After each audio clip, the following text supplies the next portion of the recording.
Hello दोस्तों, आज की इस नई वीडियो में आपका स्वागत है। दोस्तों, आपने इन दिनों प्रदेश मुख्यमंत्री अशोक गहलोत एवं उप मुख्यमंत्री सचिन पायलट के मध्य के विवाद के बारे में सुना ही होगा। इसलिए इन दिनों दल बदल कानून जो है वो चर्चा में है। तो मैं आज आपको इस कानून से संबंधित मुख्य जानकारी दूंगा। तो चलिए इस वीडियो को शुरू करते हैं। पहली बात यह है कि 70 के दशक में दल बदल बड़े पैमाने पर हुआ था। यानी जब 70 का दशक था, जब एक दल से दूसरे दल में जाने की जो प्रक्रिया थी वो बड़े पैमाने पर हुई थी। 1967 में हरियाणा राज्य के एक विधायक गयालाल ने एक दिन में 3 पार्टी बदली। हरियाणा राज्य के एक विधायक थे गयालाल, उन्होंने एक दिन के अंदर 3 पार्टी बदली। यानी किसी टाइम एक में सुबह किसी पार्टी में, शाम को किसी पार्टी में, उन्होंने इस प्रकार किया, जिससे आप उस समय के हालात का अंदाज़ा लगा सकते हैं कि उस समय ये हालात कैसे थे कि पार्टी लोग किस प्रकार बदलते थे। दूसरी बात, एक मुख्य बात यह भी है कि यह कानून कब बना। तो मैं आपको बताता हूँ, यह कानून 1985 यानी 1985 में 52वें संविधान संशोधन द्वारा लागू किया गया था। 1985 के अंदर 52वां संविधान संशोधन हुआ था, उसके द्वारा इस कानून को लागू किया गया। इस संशोधन के अंतर्गत 10वीं अनुसूची जोड़ी गई, जिसमें दल बदल कानून संबंधी प्रावधान था कि जो 52वां संविधान संशोधन हुआ था उसके अंतर्गत 10वीं जो अनुसूची थी वो जोड़ी गई, जिसके अंदर कानून संबंधी प्रावधान थे। कौन से कानून संबंधी? दल बदल कानून संबंधी। तीसरी बात, इस कानून का उद्देश्य क्या था? तो सीधी सी बात है, इस कानून का मुख्य उद्देश्य जो दल बदल की कुप्रथा है उसको समाप्त करना था। अब मैं आपको इस कानून के प्रमुख प्रावधानों के बारे में बताता हूँ। पहला प्रावधान है, एक निर्वाचित सदस्य स्वेच्छा से राजनीतिक दल की सदस्यता छोड़ देता है तो उसे दल बदलू कहा जाएगा।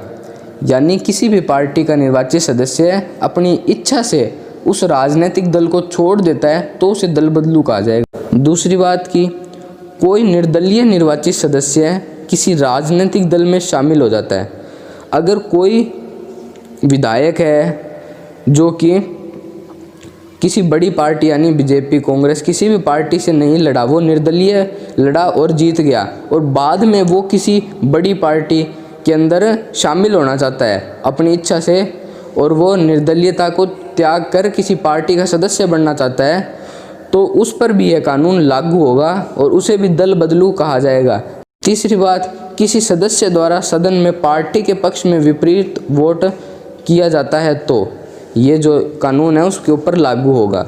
यानी कि सदन के अंदर अगर वोट हो रहे हैं, मतदान किए जा रहे हैं, और किसी एक पार्टी का सदस्य अपनी पार्टी के विपक्ष में वोट देता है, यानी ए और बी 2 पार्टी हैं, उनका आपस में उनके बीच में वोटिंग चल रही है, तो ए पार्टी का जो सदस्य है वो बी पार्टी के पक्ष में वोट देता है, यानी अपनी पार्टी के विपक्ष में वोट दे रहा है, तो उसे भी दल बदलू कहा जाएगा, क्योंकि वो अपनी पार्टी के हित में वोट नहीं कर रहा है।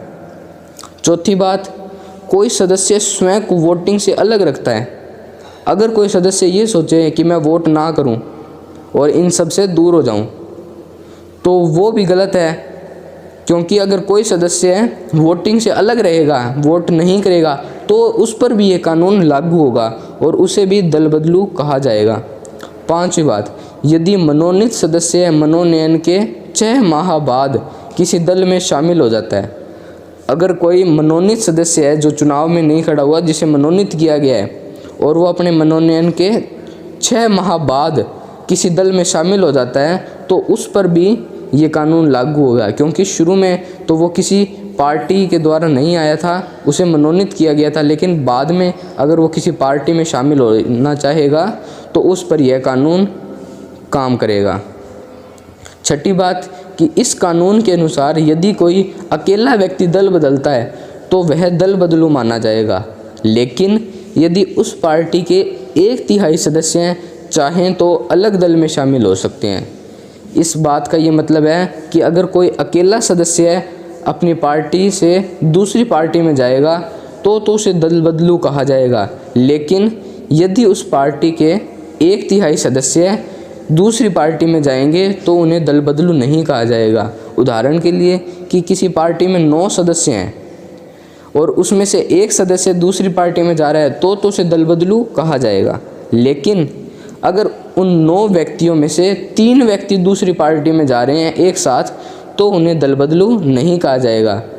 इस कानून के कारण व्यवस्था थी जो खराब हुई, इसलिए 91वें संविधान संशोधन द्वारा जो 2003 में किया गया था इस प्रावधान को बदल दिया गया। 91वें संविधान संशोधन द्वारा 2003 में इस प्रावधान को बदल दिया गया और सामूहिक दल बदल को रोकने का भी प्रयास किया गया ताकि जो समूह में लोग दल बदल रहे हैं वो भी ख़त्म हो जाए।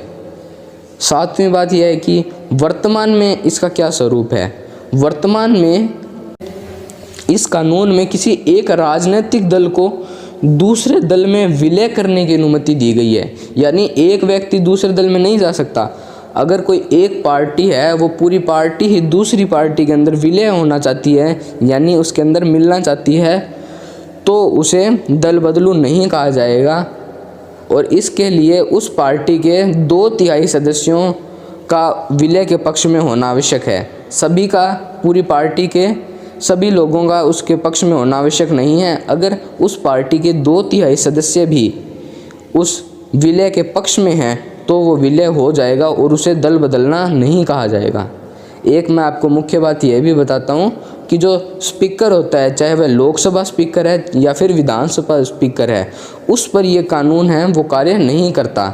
वो किसी भी पार्टी के पक्ष में वोट देता है तो उस पर यह कानून है जो कार्य नहीं करेगा। दोस्तों, अगर आपको मेरी दी हुई ये जानकारी अच्छी लगी तो इस वीडियो को लाइक ज़रूर करना और हमारे चैनल को सब्सक्राइब करना। थैंक्स।